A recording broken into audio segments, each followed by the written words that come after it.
Hey friends, it's Charmaine coming to you with some nutrition. I love Naked Nutrition's Naked Pea protein.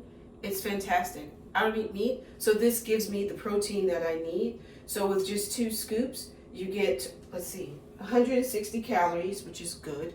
And then you also, for the protein, you get 25 grams. So for me, I do like 3 of these a day. But the nice thing about it is I'll show you too the powder.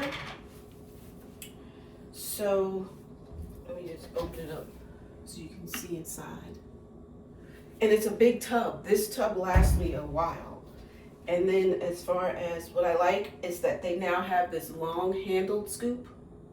Let me show you. So the scoop is long, so you don't have to worry about getting it all over yourself. And then I just put it in my little cup.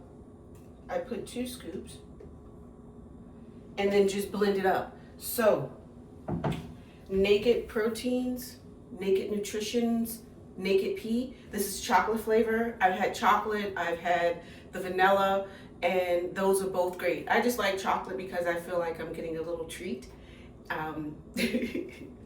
instead of just getting my protein, but this is great. So I love Naked Proteins shakes because you can blend them with other things. I usually do it just straight up as a shake, but you can use it if you're making cookies and stuff like that. They have all these recipes, so go and check it out. Definitely love it.